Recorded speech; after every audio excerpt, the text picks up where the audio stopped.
Hey, everybody. Welcome back to the latest edition of the 5 Minute AI Fix with yours truly, Ryan Bearden. And today I'm going to be focused on ChatGPT, and more specifically, I'm going to be looking at the various models within ChatGPT. Specifically, I'm going to be focused on the 4.0 model, the zero 01, and the zero 03 models. Now, the fact of the matter is that the vast majority of casual AI users don't really know the differences between these models. And in fact, some people don't even know that there are different models out there and available. And that's okay. That is totally okay. A lot of us are still learning, and you're just getting your feet wet, and that's totally okay. That's why I'm here. So what I'm going to do is I am going to start, as I talk through each one of these models, I'm actually going to show you an example of how I executed a specific task within them. And so for the purposes of this, I'm going to start with our trusty 4.0 model here. And the 4.0 model is typically just the general workhorse, is what I call it. It's really great mix of speed and reasoning. It can handle a whole myriad of different tasks and do it pretty darn well. Content creation is the one that you've probably used it for the most or seen it with the most, but you can also use it for basic problem solving, research, searching the web, anything like that. So for this instance, what I did is I said, hey, please write me a blog focused on businesses reducing their reliance on outside service providers as they begin to adopt AI. And so what it did is it actually gave me a pretty darn good blog. It did this in a matter of about 8 or 9 seconds. Started with here's the headline and the opening. Here's the hidden costs of outsourcing. AI is a new in-house Swiss Army knife and what that means, what businesses are gaining by doing it themselves, and then some objection handling and some other things to think about. It even gives a great strategy recommendation here for, hey, maybe you don't completely kick these service providers like marketing agencies, analysts, freelancers. You don't kick them to the curb, but maybe you can use them for other more strategic services that you may need. And then, of course, it wraps it up and gives me a bottom line. So, actually, a really good blog here that it did very quickly, and it was very thorough and pretty much on brand for the very little input that I gave it. Next, we're going to move to the zero 01 model, right? And the zero 01 and the zero 03 models are this sort of new class of AI called reasoning AI. You've probably heard that term before. And one thing that's really cool about them is they are actually here, they are meant to and built to deliberate more, spend more time solving the problems or answering your queries, which is really what we want. And where they really thrive is in more complex data analysis, mathematical equations, scientific equations, that kind of thing. And for this particular example, I use the zero 01 model, right? And I asked it to develop a comprehensive 6-month marketing strategy for launching a brand new cyber solution that helps businesses more efficiently monitor and protect endpoints. Kind of a nerdy example, but that's okay. And I asked it to include target demographics, key messaging, and proposed channels. So just with that little bit of input, it gave me, okay, here are the target demographics. Here's most likely the size companies you're going to be going after. Here's the roles and their personas. Here's the pain points that they're experiencing. And then key messaging, like I asked it to do. Proposed channels. But then what's really cool is then it gave me a month-by-month plan. How do we go execute this? And the framework of this is actually really, really solid, right? Month 1 is all about preparation of brand awareness.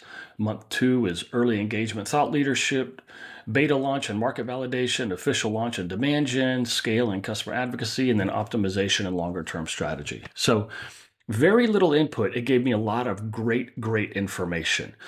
Now just think, what if I had given it a lot more detail about my company? What if maybe I had uploaded some past marketing results that we've seen or our full messaging framework? This would have been exponentially better. But again, with very little input, it gave us a very solid framework for a marketing strategy. Next, I moved to the zero 03 model. And again, it's the successor to the zero 01 model, and it's meant to handle even exponentially more complex problems, right?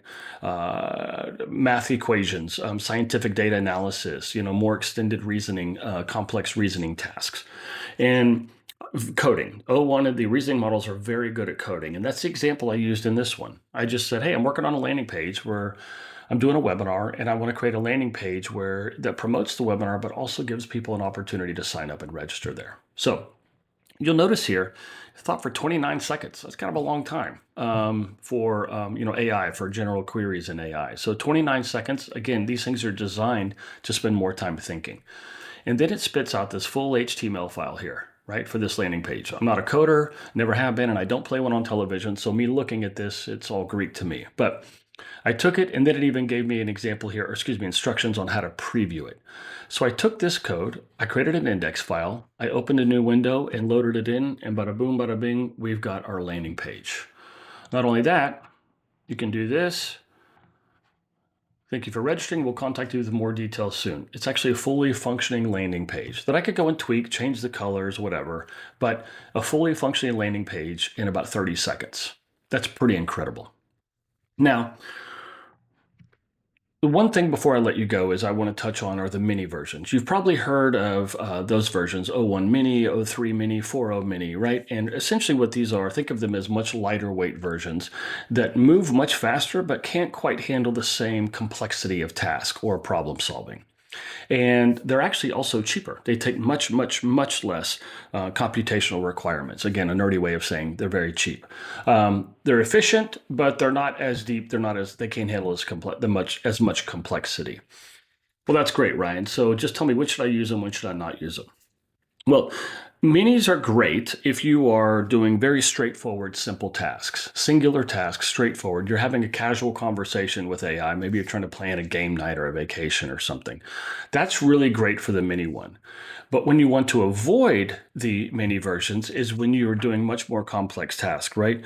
Intricate problem solving. The strategy that I just told you, the 6-month marketing strategy. You don't really want to use a mini for that, right? You want that deep thinking, that deep reasoning.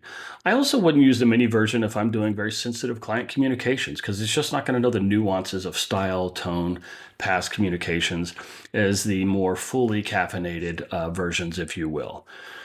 One way to think about this is I always like to equate the mini version to an intern, right? Interns are cheap, they're fast, and they can do a myriad of very simple singular tasks. But you would never put an intern in front of your board of directors during an annual operations review, and you would never put an intern in front of a meeting with your largest client. So that's a good way to think of it.